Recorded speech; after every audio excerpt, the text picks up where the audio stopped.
जबकि और वो कहते हैं कि यही प्रमाण गुरु ग्रंथ साहिब में है, जबकि गुरु ग्रंथ साहिब में कोई क्लियर स्पष्ट नहीं लिखा है, केवल 5 नाम अवश्य लिखा है और 5 धुन भी लिखा है, 5 धुनात्मक शब्द भी लिखा है, 5 धुनात्मक।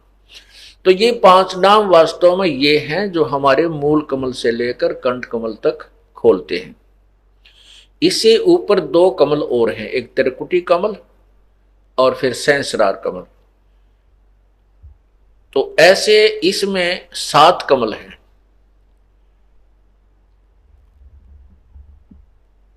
तो हम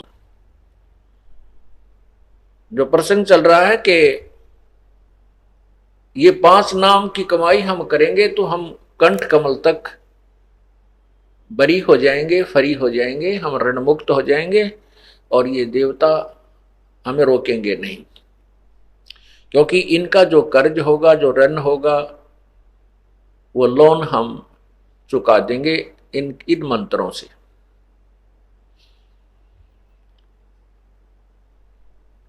इसलिए यहां लिखा है कि 16 दल कमल के कंठ के माही, ताही बदे बसे अविद्या बाई, हर हर ब्रह्मा चौर ढोराई, जहां सिरियम नाम उचारा है।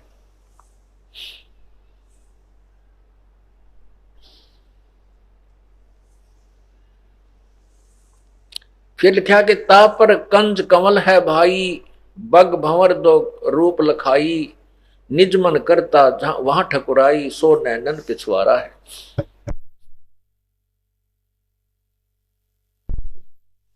अब ये जो तीसरा कमल बताया है, आगे जो छठा कमल बताया है, इसके विषय में लिखा है कि इसको कुंज कमल भी कहते हैं, कुंज कमल, इसको त्रिकुटी कमल भी कहते हैं।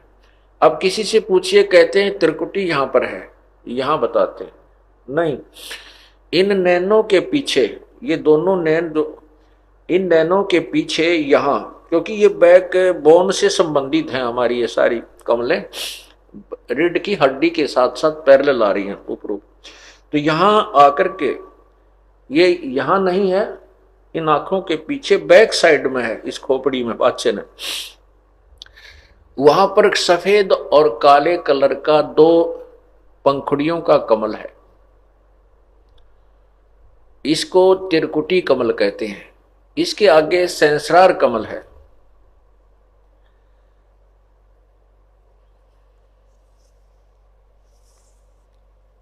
अब क्या बताते हैं कि ये आगे लिखा है कि कमलन भेद किया निर्वारा, यह सब रचना पिंड मंझारा, सत्संग कर सतगुर सिर धारा, वहां सतनाम उचारा है। ओए होए,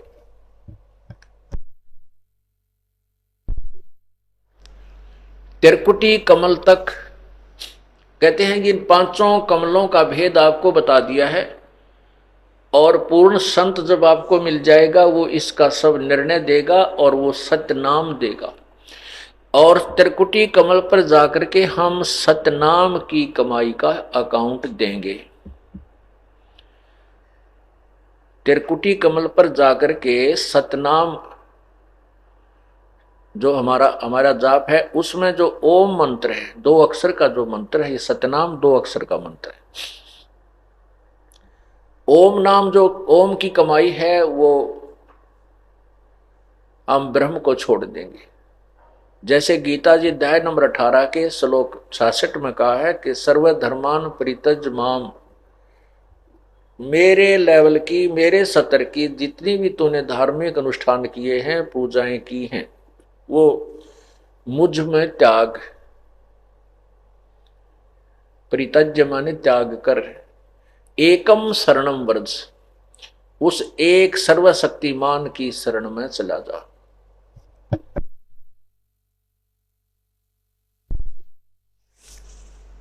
अहम तवा सर्व पापेभ्या मोक्षामि मासुच, मैं तुझे सब पाप कर्मों से मुक्त कर दूंगा, तू चिंता मत कर।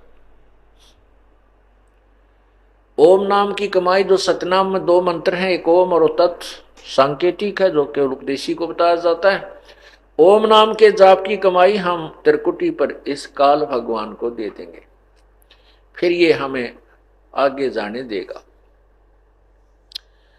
और जो तत् मंत्र है सतनाम में ओम और तत्, तत् ये सांकेतिक है। इस तत् नाम की कमाई हमारे को परब्रह्म के लोकों से पार करेगी, परब्रह्म के लोक से पार करेगी, क्योंकि हमने उसके लोक के अंदर से जाना है।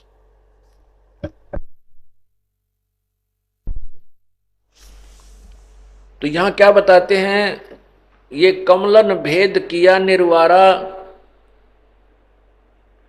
ये सब रचना पिंड मंझारा, ये सब इस शरीर, पिंड माने शरीर के अंदर है।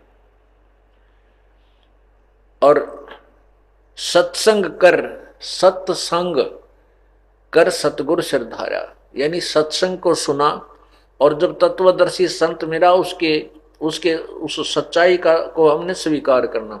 सत्य का, सत्संग का अर्थ होता है सत्य का साथ देना, सत्य के साथ रहना, असत्य को त्याग देना, उसको सत्संग कहते हैं। यानी सच्चे ज्ञान को ग्रहण करना, सच्चाई का अनुसरण करने का नाम सत्संग होता है।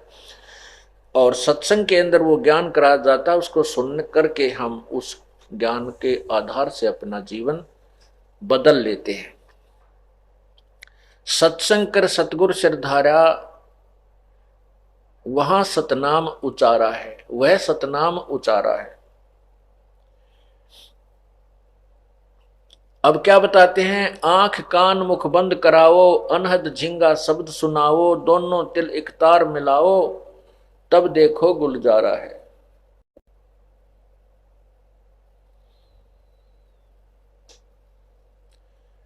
आगे कहा है कि चंद सुर एक घर लाओ, सुषमन से ती ध्यान लगाओ, त्रिवेणी के सिंध समाओ, भौर उतर चल पा रहा है। घंटा शंख सुनो धुन दोई, सेंस कमल दल जगमग होई, तामद करता निरखो सोई, बंक नाल धस पा रहा है। डाकनी साकनी बहु के लकारें, जम किंकर धर्म दूत हकारें हंकारें, सत नाम सुन भाग्य सारे, जब सतगुरु नाम उचारा है। गगन मंडल विच उर्दमुख कुइया, गुरुमुख साधु भर पिया, नुगरे प्यासे मरे बिन किया, जाके ही ये अंधियारा है। त्रिकुटी महल में विद्या सारा, गनहर गर्जे बजे नगारा, लाल बरन सूरज उजियारा, चतुर कमल मज शब्द ओंकारा है।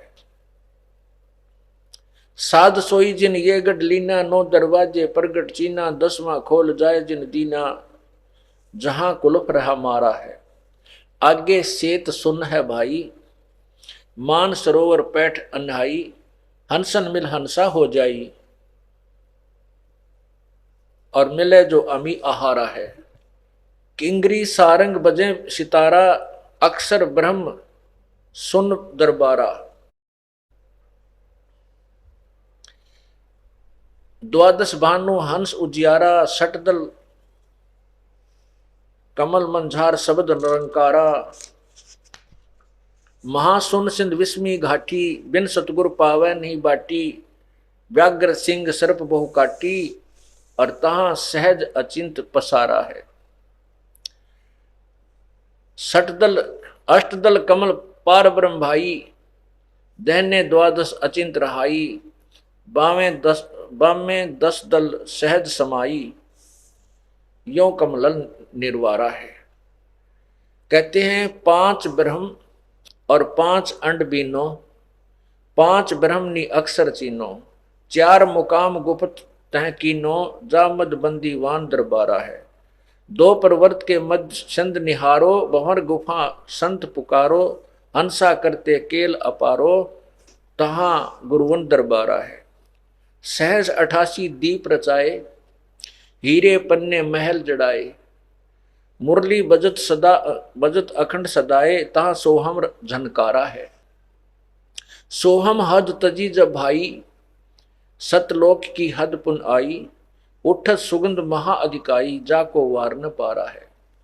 षोडश भानु हंस को रूपा, पहले बताया है 12 12 सूर्य के तुल्य। और अब बताए हैं वो पहले की सती थी। अब बताते हैं षोडश भानु हंस को रूपा, बिना सद्दुन बजे अनूपा, हंसा कर चंवर सिर भूपा। हंसा करत चंवर सिर भूपा, सत्य पुरुष दरबारा है। अब क्या यहाँ यहाँ जो दास आपको लाना चाहता था, अब इसको इतना ही बताना चाहेंगे कि यहाँ षोडश भानु हंस को रूपा, सतलोक में इस ये जीवात्मा हंस हो जाती है। हंस उसे कहते हैं जो दूध और पानी छान लेता है। हंस एक पक्षी होता है और उसमें एक क्वालिटी होती है, गुण होता है कि यदि वो किसी सरोवर तालाब पर है तो मच्छी नहीं खाएगा चाहे भूखा मर जाए, वो कीड़े मकोड़े नहीं खाएगा, वो घोंघे नहीं खाता, वो केवल मोती खाता है। और उस जैसा ही एक बुगला होता है, सेम टू सेम, और वो बुगला वहां पर मच्छी खाता है। ये पहचान होती है हंस और बुगले की। मनुष्य मनुष्य सभी हैं, लेकिन जो हंस अर्थात भक्त हैं वो बीड़ी शराब मांस तमाकू चोरी ठगी आदि रूप जो रूप हैं, ये गोगे नहीं खाते, ये कीड़े मकोड़े नहीं खाते, ये केवल राम नाम के मोती खाते हैं। और हंस उसे कहते हैं, हंस के सामने दूध में पानी डालकर रख दीजिए, उसमें ऐसा गुण है कि वो चोंच डबोते ही दूध अलग हो जाएगा और पानी को वो चूसता, दूध को पी जाएगा और जल को छोड़ देता है, बिल्कुल क्लियर कर देता है। उसको हंस कहते हैं। ऐसे ही वो पुण्यात्मा जो सभी बुराइयों से दूर होकर के सतलोक पहुंच जाते हैं, उनको हंस आत्मा कहा जाता है। तो वहां जाकर के इस आत्मा का मनुष्य जैसा शरीर है और षोडश भानु 16 सूर्य जैसा इसका तेज रूप हो जाता है, प्रकाश हो जाता है। षोडश भानु हंस को रूपा और बिना सद्दुन बजे अनूपा, हंसा करत चंवर सिर भूपा। ओए होए, कहते वहां जाकर के उस भूप यानी भगवान, उस भूप माने राजा, उस राजा के ऊपर, अपने सतलोक के मालिक के ऊपर, सतपुरुष के ऊपर ये यहां से गए हुए हंस भक्त या आत्मा चवर करते हैं। अब चवर किस पे करते हैं? साकार पे साकार चवर करता है, निराकार पे चवर। और निराकार करेगा क्या?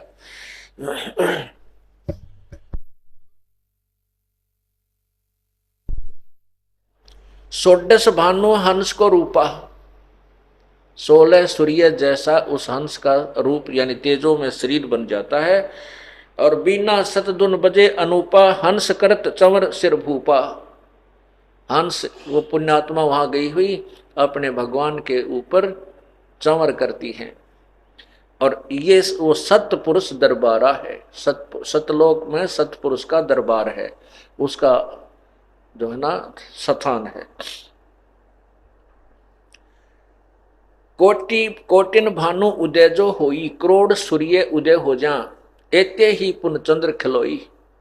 इतने ही चंद्रमाओं की रोशनी दोनों को मिला दे, सत्य पुरुष पुरुष रोम सम एक न हुई, ऐसा पुरुष दीदारा है। ओए होए, ऐसा उस भगवान सतपुरुष के दर्शन है कि एक रोम को की रोशनी करोड़ों सूर्य और करोड़ों चंद्रमा की रोशनी मिला दे, उनके एक रोमकूप के सामने के प्रकाश के तुल्य भी नहीं है, कम ही रह जाती है। ऐसा परमेश्वर के दर्शन है। दीदार माने दर्शन, निराकार के दर्शन नहीं होते। आगे अलख लोक है भाई, सतलोक से आगे अलख लोक है, फिर अगम लोक है, फिर अनामी लोक है, अकह लोक है। अनामी अर्थात अकह। आगे अलख लोक है भाई, ऐसे अलख पुरुष, ऐसा अलख पुरुष की तह ठुकराई,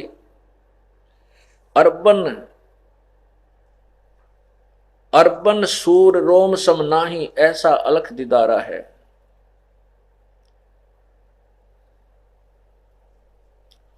आगे अलख लोक है भाई, अलख पुरुष की ता ठकुराई, अरबन एक अरब सूर्य एक रोमकुंभ के प्रकाश के समान है। एक रोमकुंभ का प्रकाश जो है अरब सूर्यों के तुल्य समान है उस अलख पुरुष की। ऐसा अलख निहारा है, देखा है, निहारा माने देखा है। ऐसा अलख देखा है, अलख जो यहां से कोई नहीं देख सकता। परमात्मा कबीर साहब कहते हैं ऐसा अलख निहारा है। ता पर अगम महल एक साजा, उस अलख से ऊपर एक अगम लोक है। अगम पुरुष ताही को राजा, उसमें अगम पुरुष का शासन है, वहां का मालिक है। और खरबन सूर रोम एक लाजा, ऐसा अगम अपारा है। खरब सूर्य उसके एक रोमकूप के प्रकाश के सामने फीके पड़ जाते हैं, ऐसा वो अगम पुरुष का अपार तेजो में शरीर है। ता पर अकय लोक है भाई, यानी सतलोक से ऊपर जो चौथा लोक है। ता पर अकय लोक है भाई, उसको अकय लोक भी कहते हैं, अनामी लोक भी कहते हैं। और पुरुष अनामी तहां रहाई, अनामी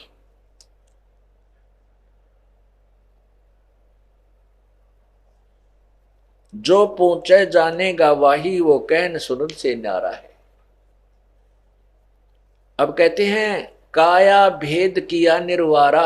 अब देखो निचोड़ कर दिया इस पूरे शब्द का। काया भेद किया निर्वारा, ये सब रचना पिंड मझारा। परमात्मा आपको क्या बता रहे हैं कि जो मैं आपको इसमें शब्द में वर्णन किया है, ये आपके इस काल ने इस शरीर के अंदर भी झूठी रचना करवा रखी है माया से, इस जीव को धोखा देने के लिए उस वास्तविक लोक की, सतलोक की नकल करवा रखी है एक शरीर में। और इस जीव को धोखा देने के लिए काल को पता था कि वो परमात्मा अपना कोई तत्वदर्शी संत भेजेगा, क्योंकि परमात्मा ने स्वयं आकर भी ये सारा ज्ञान बताया है। तो उससे पहले ही उसने झूठे लोक यहां बना दिए। ब्रह्मलोक के अंदर नकली सतलोक, अलखलोक, अगमलोक और अनामी लोक की रचना करवा रखी है। क्योंकि परमात्मा ने आके सब वर्णन किए थे, और फिर साथ में इस शब्द के अंदर ये कर निर्णय देना अति आवश्यक था कि ये सारा कुछ जो मैंने बताया ये है तो सतलोक में, लेकिन इस काल ने अपनी माया के द्वारा, दुर्गा के द्वारा यहाँ पर नकली एक झूठे उसी की नकल बना रखी है जीव को धोखा देने के लिए। क्या लिखा है? काया भेद किया निर्वारा, ये सब रचना पिंड मजारा। माया अवगत जाल पसारा, सो कारीगर बार्या है। आज माया कीनी चतुराई, झूठी बाजी पिंड दिखाई। वह झूठी बाजी, झूठी नकल इस शरीर में बना दी। आज माया, इस दुर्गा ने आज माया कीनी चतुराई, झूठी बाजी पिंड दिखाई। अवगत रचना रची अंड माही, ताका प्रतिबिंब डारा है। ओए होए, ये झूठी रचना करी इस अंड माही, अंड कहो ब्रह्मांड कहो इस पिंड कहो। ये ब्रह्मांड जो है पूरा एक अंडे के समान इलिपिकल शेप में है, और उस ब्रह्मांड में जो कुछ है वो सारा का सारा इस शरीर के अंदर है। इस शरीर में चैनल बने हुए हैं। इस ब्रह्मांड को अंड भी कहते हैं और इस शरीर को पिंड भी कहते हैं। तो यह क्या बताते हैं? आज माया कीनी चतुराई, झूठी बाजी पिंड दिखाई। इस शरीर में बना दी। जो शरीर में दिखाई देती है ये काल का दिखाई देता है, इससे बाहर का नहीं है, सतलोक का नहीं है। शरीर के अंदर चाहे कितनी धुन बाज रही है, चाहे किसी प्रकार का कोई प्रकाश भी देख रहे हैं। अवगत रचना रची अंडमाही, ताका प्रतिबिंब डारा है। ताका प्रतिबिंब यानी उसकी नकल बनाई है। शब्द विहंगम चाल हमारी, कहें कबीर सतगुरु दे तारी। खुले कपाट शब्द जनकारी, पिंड अंड के पार स्वदेश हमारा है। ओए होए, इस अंड और पिंड, इस शरीर के बाहर हमारा देश है, हमारा लोक है। और इससे बाहर जो धुन अलग है, वो धुन जो इस शरीर से बाहर होने पर न सुनाई देती है, जब तक इस शरीर में है वो परमेश्वर सतलोक की झनक आपको नहीं सुनेगी। वो सुनेगी जब पूर्ण परमात्मा का जो सारनाम आपको मिल जाएगा, उसके बाद आपको सुनेगी। लेकिन उसको सुनने मात्र से मोक्ष नहीं है, ये तो प्रतीक है कि हमारी भक्ति चल रही है, बस इतनी सी बात। और ये क्या करते हैं? कि कान आंख बंद करके 2.5 घंटे सुबह 2.5 घंटे शाम और धुन सुनो, बस क्या बात कही, बड़ी धुन सुनती है, झिंगे बोल रहे, इसमें तो काल की धुन है ये सारी। हमने तो इसे अज्ञ की सतलोक की धुन सुनी। अब क्या बताते हैं, शब्द विहंगम चाल हमारी, कहे कबीर सतगुरु दई तारी, खुले कपाट शब्द झनकारी, अंड और पिंड के पार स्वदेश हमारा है। परमात्मा ने स्पष्ट कर दिया कि जो भी धुन आप सुनते हो शरीर में आंख कान बंद करके, ये तो काल की धुन है, इसके पार सो हमारा देश है। उसके विषय में कहते हैं, कोई है रे परले पार का, जो भेद कहे झनकार का, कोई है रे परले पार का, जो भेद कहे झनकार का। परले पार माने सतलोक से कोई आया हुआ, वो बताओ, फिर हम बताएंगे हाँ ये धुन सही बता रहा है। कोई है रे परले पार का, जो भेद कहे झनकार का। अब क्या गिनवाते हैं, वारही गोरख वारही दत्त, वारही धरु प्रहलाद अर्थ, वारही सुखदेव वारही व्यास, वारही पाराशर प्रकाश, वारही दुर्वासा दरवेश, वारही नारद सारद शेष। वार माने उर्ली साइड में, वारही उर्ली तरफ है। जैसे एक दरिया का परला पार होता है, एक उर्ली साइड में, अपनी साइड में, इधर की तरफ इंघे को कहते हैं। वारही गोरख वारही दत्त, वारही गोरख, उर्ली साइड भी गोरख जी भी कितने बड़े सिद्ध पुरुष थे तो भी वार हैं, और दत्त दत्तात्रेय जी ये भी वार ही हैं। वारही गोरख वारही दत्त, वारही ध्रुव प्रहलाद अर्थ, ध्रुव और प्रहलाद भी उर्ली पार है, इस अंड में ही है, काल के जाल में ही है, इससे बाहर नहीं है। वारही गोरख वारही दत्त, वारही ध्रुव प्रहलाद अर्थ, वारही गो सुखदेव वारही व्यास, वारही पाराशर प्रकाश, वारही दुर्वासा दरवेश, वारही नारद सारद शेष, वारही भरतरी गोपी चंद, वारही सनक सनंदन बंद, वारही ब्रह्मा वारही इंद, वारही शेष कला गोविंद। गोपी चंद भरतरी जैसे भी जिनको हम कहते तो मुक्त हो गए, नहीं, चौथी मुक्ति प्राप्त है, और चौथी मुक्ति प्राप्त प्राणी भी दोबारा 84 लाख योनियों में आते हैं। वारही भरतरी गोपी चंद, वारही सनक सनंदन बंध, वारही ब्रह्मा वारही इंद्र, वारही शेष कला गोविंद। 1000 कला का भगवान यु काल ज्योति निरंजन भी उर्ली तरफ ही है। वारही शिव शंकर जो शंभ, यो शिव जी शिव भगवान भी कहते हैं, शिव शंकर भी उर्ली तरफ है। वारही शिव शंकर जो शंभ, वारही धर्म राय आरंभ,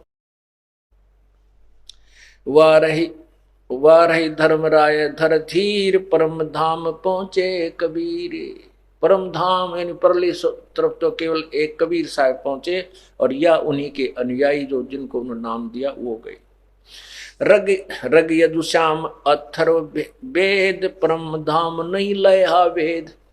रग ऋग्वेद यजुर्वेद श्यामवेद और अथर्ववेद, इनमें जो वर्णित विधि है उसके अनुसार साधना करने वालों को भी परले पार का ज्ञान नहीं है। रग यजुर्श्याम अथर्ववेद, परम धाम नहीं लया वेद। अलल पंख अगाध भेव, जैसे कुंज सुरती सेव। वार पार था थे हा ने था, गरीबदास निर्गुण निगाह।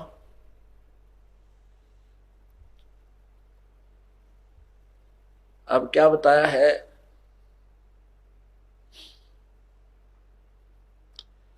कि कोई हैरे परले पार का जो भेद कहे, उस जनकार का जो धुनात्मक सब धुन सुन पर जो गाटा जोड़ रखा था इन्होंने, जो ये 5 नाम देने वाले, या फिर एक और पंथ है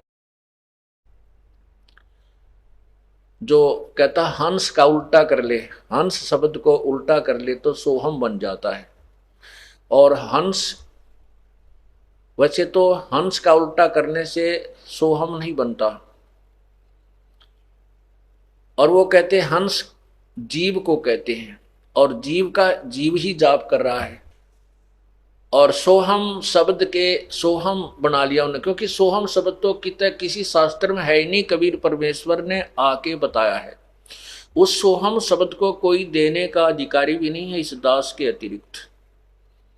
या परमात्मा स्वयं आए थे, या उनके जो संबंधित संत थे उस समय, जैसे आदरणीय धर्मदास साहिब जी, आदरणीय गरीबदास साहिब जी, आदरणीय नानक साहिब जी, आदरणीय मुल्कदास जी, आदरणीय दादू साहिब जी, आदरणीय गीसा साहिब जी, ये सोहम नाम दे सकते थे, लेकिन इनको देने का अधिकार नहीं था। इनको केवल स्वयं ही जाप करना था। और इनको इसलिए सोहम शब्द जो परमात्मा कहते हैं, सोहम शब्द हम जग में लाए और सार शब्द हमें गुप्त छुपाए। नामा छिपा ओम तारी, पीछे सोहम भेद बिचारी, और सार शब्द पाया जदलोई, आवा गवन बहुड़ ना हुई। नामदेव जी जो छिपी जाति में थे, वो पहले ओम नाम का जाप किया करते थे। उसके बाद परमेश्वर उनको मिले और ये तत्व ज्ञान समझाया, तो फिर उनके समझ में आया, फिर उन्होंने उस सोहम मंत्र का जाप प्रारंभ किया। फिर कहते हैं केवल सोहम से भी मोक्ष नहीं है, सार शब्द पाया जद लोई, आवा गवन बहुर ना हुई। गरीबदास जी कहते हैं सोहम ऊपर और है, सत सुकृत एक नाम, सब हंसों का वंश है, सब हंसों का वंश है, और सही बस्ती सही ठाम। तो इसी प्रकार नामदेव जी कहते हैं कि नामा छिपा ओम तारी, तारी माने लौ लग रही थी, ओम नाम ओंकार नाम का जाप करा करते थे। फिर पीछे सोहम भेद बिचारी, ओहो, फिर पीछे सोहम वाली बात समझ में आई, ज्ञान तत्व ज्ञान सुना। फिर उन्होंने सतनाम का जाप किया जो 2 अक्षर का होता है। किसने? नामदेव जी ने। और फिर कहते हैं सार शब्द पाया जद लोई, जब परमात्मा ने उनको सार शब्द दिया तो नामदेव जैसे महापुरुष का भी तभी जन्म मृत्यु से छुटकारा हुआ, आवा गवन बहुर ना हुई। तो वो सोहम नाम का 2 हिस्से करके जाप देते हैं। ये एक बहुत बड़ा पंथ चल रहा है जिसका विदेशों में भी बोलबाला, क्यों? बड़ी बड़ी आत्मा है जिनको ज्ञान है नहीं आध्यात्मिक, वो चाहे विदेशी हो चाहे स्वदेशी, उन्हें कोई बहका लो, उनके पीछे हो लेंगे, क्योंकि आत्मा को परमात्मा की चाह है। और ये नकली संत उनको गुमराह किए हुए बैठे हैं, इनका जीवन, अनमोल जीवन बर्बाद करते हैं। उन्होंने सोहम शब्द के 2 टुकड़े करके जाप करना बता रखा है। कोई तो कहे 100 बार निकाले हम भीतर ले, कोई कहे हम बाहर छोड़े और 100 हम अंदर ले श्वास से। अरे भले आदमी हो, अब मोटरसाइकिल के 2 पहिए हैं, और कोई नो कहे अगले न आगे न चलाओ और पाछले न पाछे न चलाओ, वो तो कैसे चलेगी भाई? खोल लो, इसने खोल खड़े करके तो घुमा सकते हो, एक न आगे न घुमा ले, एक न पाछे न घुमा ले, वो तो दोनों ही अपनी विधिवत चलेंगे तभी बात बनेगी। या किसी वस्तु के 2 टुकड़े कर देने से वो व्यर्थ हो जाती है, ये एक ही अक्षर है। और क्योंकि कबीर साहब के सुने सुनाए ज्ञान से उन्होंने सांस का शब्द ले लिया। अब कबीर साहब कहते हैं जो जन होगा जो हरि लेगा शब्द बिलगाए, और सोहम सोहम जप मरे व्यर्था जन्म गवाए। अकेला सोहम सोहम जाप जपने से भी, चाहे उसने 2 भाग कर ले चाहे 1 कर ले, वो जप का मर गए व्यर्था जन्म गवाए। क्यों? क्योंकि सार शब्द जब तक नहीं मिलेगा वो जीवन व्यर्थ है, वो मोक्ष नहीं हो सकता। तो कहीं भी किसी भी सदग्रंथ में, किसी भी कुरान में, किसी पुराण में, वेदों में, उपनिषदों में आपको सोहम शब्द नहीं मिलेगा। परमात्मा ने आकर के ये मंत्र यहां प्रकट किया है, और सार नाम सार शब्द अभी छुपा रखे हैं, वो अब इस समय प्रकट करने हैं। ये समय निर्धारित था प्रभु का। ना हमारे जैसे तुच्छबुझ जीव को कहाँ ये ऐसे निर्मल ज्ञान की जानकारी होनी थी। प्रभु ने वो अपनी शक्ति से, अपने रिमोट से और अपने ही कंप्यूटर से हमारे कंप्यूटर में योग जो है ना तत्व ज्ञान फीड कर दिया, और उन्हीं की कृपा से आपके समक्ष प्रकट हो रहा कबीर परमेश्वर की रजा से। और ये समय था निर्धारित है, पहले से लिखा परमात्मा ने अपनी वाणी में कि एक समय ऐसा आएगा कि पूरी पृथ्वी पर मेरा ही ज्ञान होगा। धर्मदास जी से कहा है, पूरी पृथ्वी पर एक मेरा ही ज्ञान होगा, मेरा ही नाम होगा, और एक ही भगवान की पूजा पूरी पृथ्वी पर चलेगी। जो भक्ति करेंगे, जो नहीं करते हैं वो ना करेंगे, वो अलग बात है। अगर यदि कोई परमात्मा चाहता है तो साधना यही करेगा और नहीं कर सकता इस ज्ञान को सुनने के बाद। पूरे विश्व में एक ही भक्ति, एक ही परमात्मा की साधना होगी और ये माया की दौड़ समाप्त हो जाएगी। माया की होड़ जो लगी है लूट ले। अब जैसे हम क्यों दुखी हैं, जो इस तत्व ज्ञान को समझकर भक्ति पर लग गए हैं। हम चाहते हैं ज्यादा से मैं भगवान के चरणों में लगाएं, उसकी साधना करें, उसके भक्ति करें, और भाई संसारिक धंधे में हमें कम करना पड़े संसारिक धंधा। अब जैसे हम बच्चों की शादी करते हैं, अब ठीक है हमारा पुत्र है, पुत्र का विवाह तो हम अपने हिसाब से कर सकते हैं। उसको कहेंगे भी हमने कोई दहेज नहीं लेना, अपनी एक बेटी दे दो और एक उसका सूट दे दो, अर्थात एक दो चार कपड़े देना चाहो अपनी बेटी को दे दो, हमने जरूरत नहीं। जब हमने बेटी का ब्याह करना पड़ता है तो अभी हमारे भक्त इतने नहीं है कि हम एक दूसरे में आपस में ही कर सकें, तो हमने बगैर उपदेश वालों के भी अपनी बेटी ब्याहनी पड़ती है। तो वो अभी ना समझ है, इस कारण से अब हम आधे दुखी हैं। उसके लिए हमने कुछ थोड़ा बहुत करना पड़ता है, ज्यादा नहीं तो थोड़ा बहुत करना ही पड़ता है। तो इस प्रकार हम अभी इसलिए दुखी है। फिर हम चाहते हैं कि केवल हमारा इतना मकान बने कि गुजारा हो जाए। हमारी आंखों के सामने हमने ऐसी परिस्थिति देखी है, एक पिता ने अपने पुत्रों के लिए 20-30 एकड़ जमीन बना दी, ट्रैक्टर ले रखा। और कैसे लिया, आज से 50 वर्ष पहले जब हम छोटे छोटे थे, उस समय वो 5 रुपए सैकड़ा ब्याज लेता था। वो 5 रुपए सैकड़ा, आज से 50 साल, शायद आज भी 5 रुपए नहीं होगा, बहुत ही एकाध निर्भाग वेशक लेता हो। उस समय 5 रुपए सैकड़ा ब्याज, वो खून चूसा करता। उसकी मृत्यु देखी पागलों की तरह, अंत समय में पागल हो गया, अपनी टट्टी अपने मुंह पर मारे बैठ के, द्वारा का टक्कर मारे, बुरा हाल हो गया। और कुछ ऐसे भी लोग देखे जिन्होंने अपने बच्चों के लिए बहुत सी संपत्ति जोड़ी, और पिताजी के जीते जी बेटा जवान हुआ, इकलौता पुत्र था, उसने शराब पीनी शुरू कर दी। वो 200 बीघे जमीन थी, 200 बीघा माने 40 एकड़ जमीन, वो सारी बेच दी और फिर मजदूरी करने लग गया पिता की आंखों के सामने। बूढ़ा पिताजी तो बूढ़े हो गए, कुछ पार बसावा नहीं। तो पुण्यात्माओं, जो बच्चे के भाग्य में है वही रहेगा। उस बेटे के भाग्य में मजदूरी करना था, पिताजी की संपत्ति उसका कति काम नहीं आई। इसलिए हमने इतना तो मकान चाहिए। कबीर साहब कहते, कबीर घर तो 3.5 हाथ भाई, गणा तो 4.25, कह कबीर अधिका गहे ताको नहीं विचारे। घर तो 3.5 हाथ का, अर्थात अपना एक 4 पाई आ जा, और गणा तो 4.25 है। इससे ज्यादा को चाह करता है तो कहते हैं उसको फिर कोई ज्ञान समझ में नहीं आ रहा। भाव ये है परमात्मा कहने का कि आवश्यकता अनुसार मकान बना ले, उससे ज्यादा होड़ मत कर। तो ज्यादा एक दूसरे को देख के उसने कोठी बना ली, आपके पास 2-4 लाख का ब्योंत हो गया, दूसरे ने 8 लाख की बनाई है, तो आप भी न सोचोगे, जब तक ज्ञान नहीं है, कि 2-4 लाख कर्जा से परिस्थिति 21 कोठी गाड़ू जब मेरी इज्जत बनेगी। वो 5-4 लाख रुपए कर्जा हो जाए, वो कर्जा मकान का उतर के देना, लोग पीछे पीछे, और टेंशन बनी रहे, ना भक्ति कर सकते, कि वह मृत्यु हो जाए उसको ठीक में कुत्ता बन के उसको ठीक है पिछली साइड में बैठेगा, अंदर कोई नहीं बढ़ने दे, प्रवेश नहीं होने देगा उसको।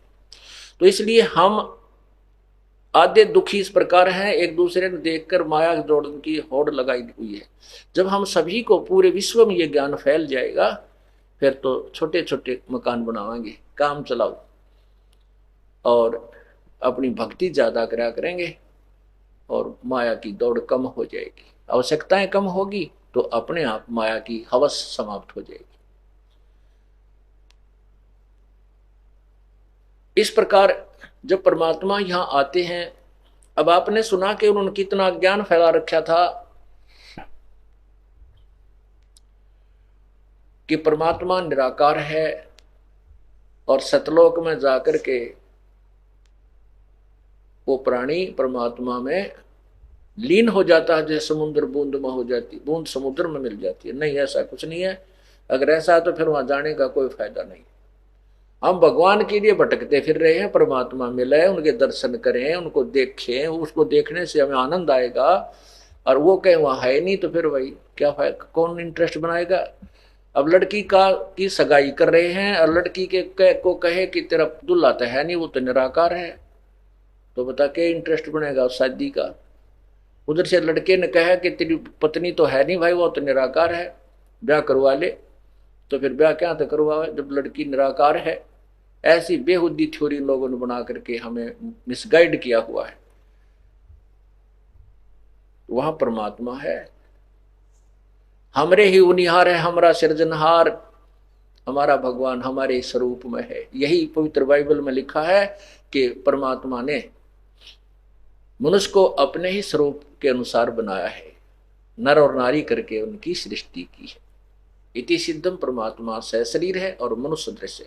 जैसा कि कल आपको यजुर्वेद अध्याय नंबर 5 के मंत्र 1 में स्पष्ट किया था कि अग्ने तनुरसी विष्णुवेत्वा सोमस्य तनुरसी, 2 बार लिखा है वेद में कि परमात्मा सशरीर है। उस परमेश्वर का सबका पालन करने के लिए, अर्थात सबकी संभाल करने के लिए, यहाँ अपना यथार्थ ज्ञान देने के लिए, अतिथि रूप में आने के लिए भी उसका शरीर है। वो सशरीर ही आता है और सशरीर ही जाता। अतिथि माने अचानक कभी भी आ जाए, जिसकी को आने की तिथि यानी दिन निर्धारित ना हो, उसको अतिथि कहते हैं। मेहमान भी कह देते हैं।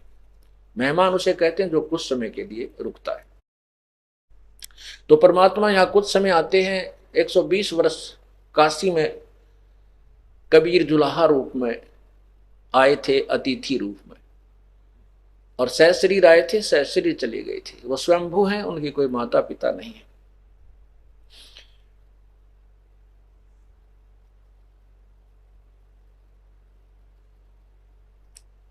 परमात्मा अपनी वाणी में सौसम वेद में स्वयं स्पष्ट कर रहे हैं।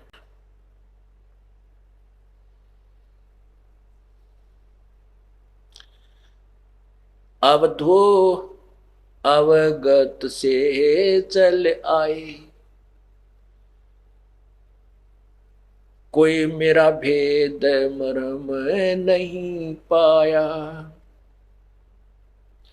ना मेरा जन्म ना गर्भ बसेरा, बालक बन दिखलाया। काशी नगर जल कमल पडेरा, तहां जुलाहे न पाया। ना मेरा जन्म ना गर्भ बसेरा, बालक हो दिखलाया। काशी नगर जल कमल पडेरा, तहां जुलाहे न पाया। मात पिता मेरे कछु नाही, ना मेरे घर दासी। जुलाहे का सुत आन कहाया, जगत कर मेरी हंसी। मात पिता मेरे कछु नाही, ना मेरे घर दासी। जुलाहे का सुत आन कहाया, जगत करे मेरी आसी। 5 तत्व का धड़ नहीं मेरे, जानू ज्ञान अपारा। वो सत्य स्वरूपी नाम साहेब का, ओहे नाम हमारा। 5 तत्व का धड़ नहीं मेरे, जानू ज्ञान अपारा। सत्य स्वरूपी नाम साहेब का, सोए नाम हमारा। अधर द्वीप गगन गुफा में, ता निज वस्तु सारा। ये ज्योत स्वरूपी अलख निरंजन, धरता ध्यान हमारा। ज्योत स्वरूपी अलख निरंजन, ये काल भी कहते हैं। ये जो ब्रह्मा विष्णु महेश का पिता भी मेरा ध्यान धरता है, मेरी तप करके मेरे से अपने ये 21 ब्रह्मांड चलाने के लिए और शक्ति प्राप्त करता है। ज्योत स्वरूपी अलख निरंजन, धरता ध्यान हमारा। अदर दीप गगन गुफा में तानिज वस्तु सारा, ज्योत स्वरूपी अलख निरंजन भी धरता ध्यान हमारा। हाड चाम लहू ना मेरे, कोई जाने सतनाम उपासी, तारण तरण अभय पद दाता, मैं हूं कबीर अविनाशी। मैं वही कबीर परमात्मा अविनाशी हूं, जिसके मारने में कोई समर्थ नहीं है। क्या बताते हैं कि अवधू गोरखनाथ जी से कहते हैं कि हे अवधूत, मैं गोरखनाथ जी ने पूछा था आप कौन हो, फिर ऐसे कौन से लोक से आए हो, हमने तो आज तक आपके बारे में ऐसे ज्ञान के विषय में कभी नहीं सुना। आप कौन हैं, कहाँ से आए हो, आपके माता पिता कौन हैं? तो बताते हैं अवधू अवगत से चलाए। अवगत जिसको जिस स्थान पर परमात्मा है उस वहां पर रहता है, वो किसी के सामने प्रत्यक्ष नहीं हो पाता, यहाँ से कोई देख नहीं सकता, इसलिए उसे अव्यक्त कहते हैं। अव्यक्त की डेफिनेशन होती है जैसे बादलों के पीछे सूर्य हो और हमें दिखाई नहीं देता लेकिन वो विद्यमान है, और बादल हट जाने पर वो जो का त्यों दिखाई देता है, इसलिए अव्यक्त कहते हैं। जो हम जिसे हम नहीं देख सकते उसको अव्यक्त कहते हैं। निराकार अन्य वस्तु होती है, अव्यक्त और चीज होती है। अन्य अव्यक्त का अर्थ और होता है, जैसे अभी आपको डिफाइन किया।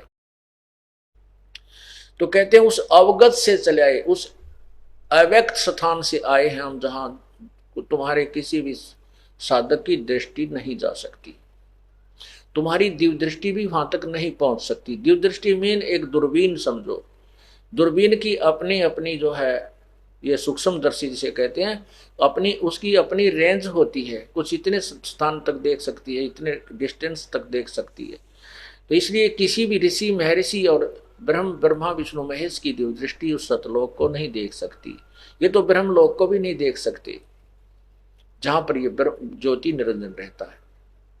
तो वो सतलोक में कहते हैं अवधू अवगत से चलाए, मेरा कोई भेद मरहम नहीं पाया, और ना मेरा जन्म ना गर्भ बसेरा, मैं तो बालक बन दिखलाया। ना मेरा जन्म हुआ, ना मैं किसी माँ के गर्भ में रहा, और काशी नगर जल कमल पर डेरा। काशी में लहर तारा तालाब के ऊपर एक कमल के फूल के ऊपर मैंने अपना डेरा डाला था, और वहां जुलाहे न पाया, वहां एक जुलाहा मुझे ले आया। मात पिता मेरे कुछ ना ही, ना मेरे घर दासी, मेरे कोई माँ बाप नहीं है, नीरू नीमा मेरे माता पिता नहीं है, और ना ही मैंने कोई विवाह किया है, मेरी कोई स्त्री नहीं है, दासी मेरे कोई पत्नी नहीं है। और जुल्हे का सुत आन कहाया, यू जगत करे मेरी आसी। अब क्योंकि परमात्मा के भक्त जिनको इतना सुख हुआ था वो कहा करते भगवान आए हैं, परमात्मा आए हैं ये, और लोग हंसी करा करते, दूसरे जिनको ज्ञान नहीं था मजाक करा करते, देखिए मूर्ख मूर्ख हो रे, इस दुल्हे को दानक को भगवान कहते हैं लोग मेरी हंसी कहते हैं करते हैं।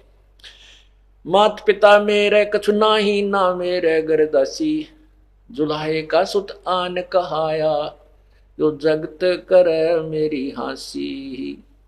भाई 5 तत्व का धड़नी मेरा म जानो ज्ञान अपारा, दो सत स्वरूपी नाम साहेब का सोए नाम हमारा। अब ये इसमें बहुत से ऐसे ज्ञान है, क्योंकि ये सत्संग में पहली कक्षा से लेकर के अंतिम पढ़ाई तक का ज्ञान सुनाया जाता है, और जो बच्चे पहली कक्षा के हैं वो पहली वाला ज्ञान सुनेंगे, समझते हैं, और जो उच्च कक्षाएं में हो गए हैं वो उस ज्ञान को भी साथ साथ समझ रहे हैं।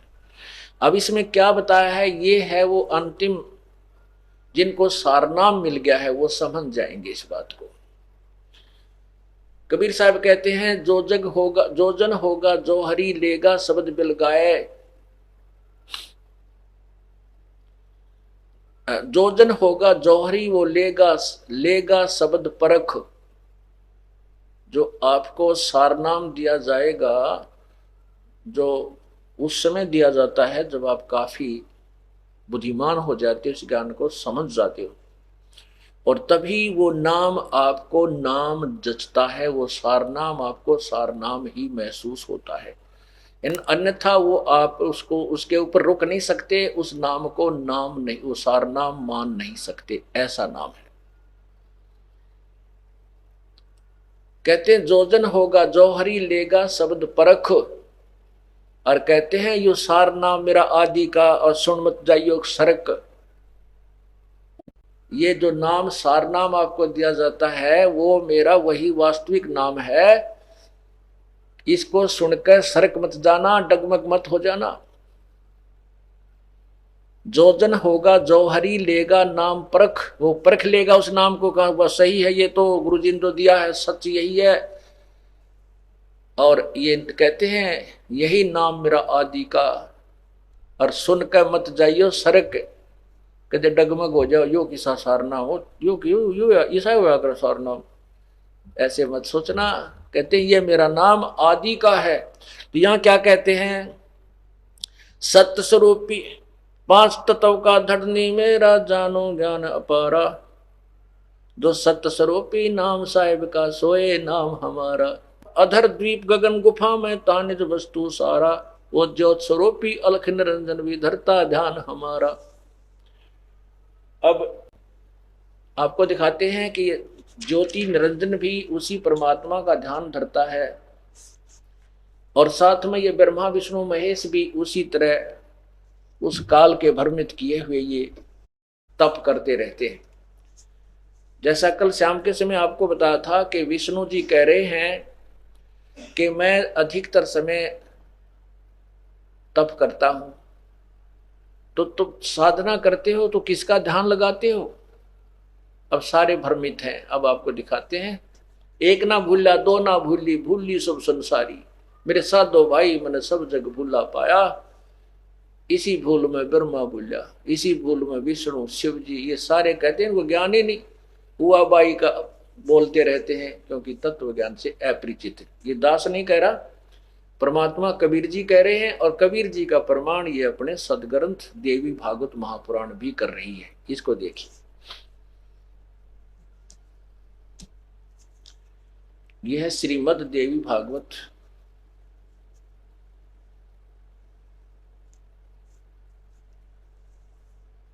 ये पुराण है, और ये कहां से प्रकाशित है?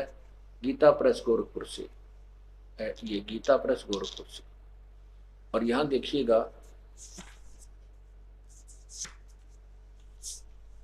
संक्षिप्त श्रीमद् देवी भागवत, और संपादक हैं हनुमान प्रसाद पोदार चिमन लाल गोस्वामी। इसके प्रकाशक कौन है ये देखिए, प्रकाशक एवं मुद्रक गीता प्रेस गोरखपुर, गोविंद भवन कार्यालय कलकत्ता का संस्थान। इसके अंदर पृष्ठ नंबर 28-29 पर आप देखिएगा, ये देखिएगा पृष्ठ 28, और ये है संक्षिप्त देवी भागवत, और ये है पहला सकंद। व्यास जी का वन में जाना और नारद जी का मिलना और देवी की उपासना के लिए कहना, ये देखिए, यहां से देखिएगा पृष्ठ 28 पे। नारद जी ने कहा महाभाग व्यास जी, तुम इस विषय में जो पूछ रहे हो ठीक यही प्रसन्न मेरे पिताजी ने, नारद जी कह रहे हैं मेरे पिताजी ने अर्थात ब्रह्मा जी ने भगवान श्री हरि विष्णु जी से किया था। देव आदि देव, ओहो देखियो, देव आदि देव भगवान जगत के स्वामी हैं, लक्ष्मी जी उनकी सेवा में उपस्थित रहती हैं, दिव्य कौस्तुभमणि उनकी शोभा बढ़ाती है, वे शंख चक्र और गदा के लिए रहते हैं, पीतंबर धारण करते हैं, 4 भुजाएं हैं, वक्षस्थल पर श्रीवत्स चिन्ह चमकता रहता है, वे चराचर जगत के आश्रयदाता हैं, जगत गुरु एवं देवताओं के भी देवता हैं। ऐसे जगत प्रभु भगवान श्री हरि महान तप कर रहे थे। अब देखना विचार करके ध्यान से, जिन भगवानों को हम पता नहीं क्या मानते थे उनकी हिस्ट्री पढ़िए, उनका जीवन चरित्र पढ़िए। ऐसे जगत प्रभु श्री हरि महान तप कर रहे थे, उनकी समाधि लगी थी। यह देखकर मेरे पिता ब्रह्मा जी को बड़ा आश्चर्य हुआ। अतः उन्होंने उनसे जानने की इच्छा प्रकट की। ब्रह्मा जी ने पूछा, प्रभो आप देवताओं के भी अध्यक्ष, जगत के स्वामी, भूत भविष्य एवं वर्तमान के सभी जीवों को एकमात्र शासक हैं, भगवान फिर आप क्यों तपस्या कर रहे हैं? विष्णु जी को कह रहे हैं ब्रह्मा जी, और किस देवता की आराधना में ध्यान मगन है? मुझे असीम आश्चर्य हो रहा है कि आप देवेश्वर एवं सारे संसार के शासक होते हुए भी समाधि लगाए बैठे हैं। नीचे देखिएगा। ब्रह्मा जी के विनीत वचन सुनकर भगवान श्री हरि अर्थात विष्णु जी उनसे कहने लगे, ब्रह्मन सावधान होकर सुनो, मैं अपने मन का विचार व्यक्त करता हूं। देवता, दानव और मानव सब यही जानते हैं कि तुम सृष्टि करते हो, मैं पालन करता हूं और संहार क्या करते हैं, किंतु फिर भी वेद के परंपरागामी पुरुष अपनी युक्ति से सिद्ध करते हैं कि रचने, पालने और संहार करने की यह योग्यता जो हमें मिली है उसकी अधिष्ठात्री शक्ति देवी है, दुर्गा है। वे कहते हैं कि संसार की सृष्टि करने के लिए तुम में राजसी शक्ति का संचार हुआ है, मुझे सात्विक शक्ति मिली है और रुद्र में तामसी शक्ति का आविर्भाव हुआ है। उस शक्ति के अभाव से तुम इस संसार की सृष्टि नहीं कर सकते, मैं पालन करने में सफल नहीं हो सकता और रुद्र से संहार कार्य भी होना भी संभव नहीं है। ब्रह्मा जी, हम सभी उस शक्ति के सहारे ही अपने कार्य में सदा सफल होते हैं आए हैं। सुवर्त, प्रत्यक्ष और परोक्ष दोनों उदाहरण मैं तुम्हारे सामने रखता हूं, सुनो। यह निश्चय बात है कि उस शक्ति के अधीन होकर ही मैं प्रलय काल में इस शेष नाग की सैया पर सोता हूँ। यदि वो बेहोश कर देती है मुझे और सृष्टि करने का अवसर आते ही जाग जाता हूँ। मैं सदा तप करने में लगा रहता हूँ, उस शक्ति के शासन से कभी मुक्त नहीं रहता। कभी अवसर मिला तो लक्ष्मी के साथ सुख पूर्वक समय बिताने का सौभाग्य प्राप्त होता है। मैं कभी तो दानवों के साथ युद्ध करता हूँ। अखिल जगत को भय पहुंचाने वाले दैत्यों का विकराल शरीर को शांत करना मेरा परम कर्तव्य हो जाता है। यहां देखिए, मुझे सब प्रकार से शक्ति के अधीन होकर रहना पड़ता है। दुर्गा के अधीन हूं मैं, विष्णु जी कह रहे हैं। उन्हीं भगवती शक्ति का मैं निरंतर ध्यान किया करता हूं, मैं उसी की पूजा करता हूं। ब्रह्मा जी, मेरी जानकारी में इन भगवती शक्ति से बढ़कर दूसरे कोई देवता नहीं है, कोई भगवान नहीं है। तेरा गजब हो। जिन भगवानों को हम सर्वशक्तिमान मानते थे, इन कह का विज्ञान कोई ना, विष्णु जी कह रहे हैं दुर्गा ही पूर्ण परमात्मा है, इससे आगे कोई भगवान नहीं, कोई नहीं। मैं तो इससे का ध्यान करता हूँ, तप करता हूँ। मेरे साथ दो भाई सब जग भूला पाया, मेरे साथ दो भाई सब जग भूला पाया। इसी भूल में ब्रह्मा भूला जिसने वेद सरसाया, इसी भूल में ब्रह्मा भूला जिसने वेद सरसाया।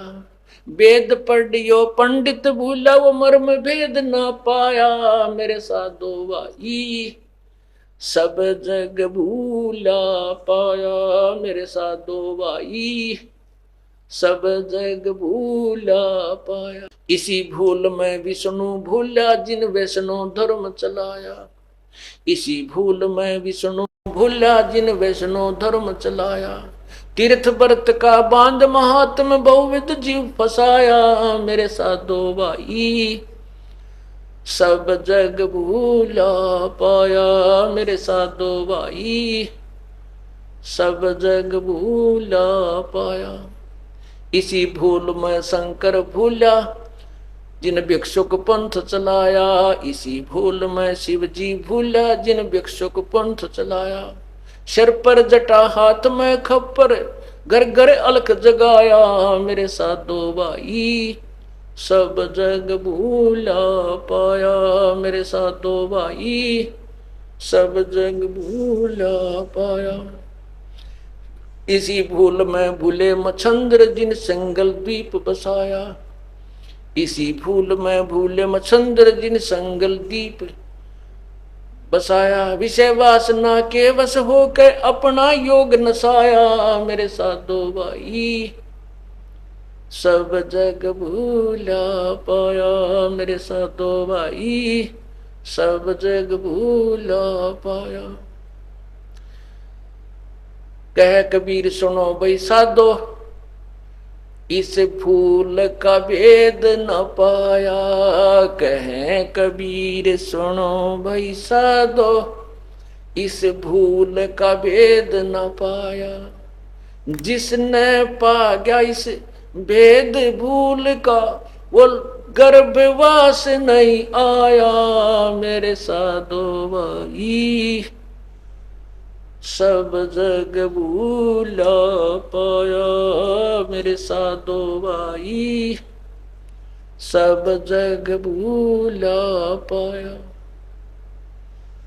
पुण्यात्माओं, ये सदग्रंथ मैंने ढेर सारे रखे यहाँ पर, सभी महापुरुषों के चारों वेद, गीता जी, जो है पुराण भी तकरीबन सारे ही, और अन्य संतों के द्वारा लिखी हुई पुस्तकें भी यहाँ पर विद्वान रखते हम।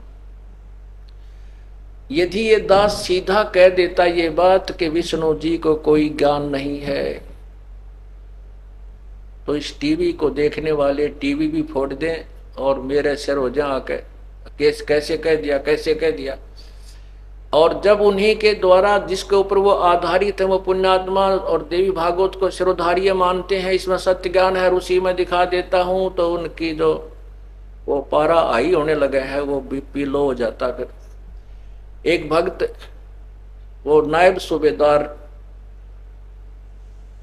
रिटायर सूबेदार की पोस्ट से रिटायर फौजी अफसर, और उसने हमने सिटी केबल पे चलवा रखी थी एक शहर में, अंबाला शहर में। वो कह रहा था जी रिटायर हो गया था, आगे कोई नौकरी मिली नहीं थी, अब सोच रहा था भाई भक्ति का निरुचि बनाऊं, तो संतों के सब के चैनल घुमा घुमा के देखा करता था, कहीं रास्ता मिल जाए, भक्ति में रुचि तो थी। तो ऐसे ही सुबह उठते ही कभी किसी राम का संत की सुनते थे, कभी किसी संत की, ऐसे चैनल चेंज, 10 मिनट सुनते बोर हो जाते थे, फिर दूसरा चैनल बदलते थे, वो 5 मिनट सुना उसमें बोर हो जाते थे, फिर तीसरा चैनल चेंज किया। ऐसे में सुबह उठकर चैनल चेंज करते करते देखा तो आपका टीवी चल रहा था। तो आप जब मौखिक बोलते थे जब तो पारा हाई हो जाता था, और जब प्रमाण रखते थे तो लो हो जाता था। नो देखता था मैं, कहने लगे 33 सीडी देखी आपकी कंटिन्यूस, 33। फिर मेरी पत्नी को उठाया मैंने एक दिन, पहले तो ये आया कि देखिए बुद्धू क्या कह रहा है। पहले तो दिन तो हमने दोनों ने ऐसा देखा, फिर धीरे धीरे वो प्रमाण आपने समक्ष रखे, बस फिर तो कहना है कि था।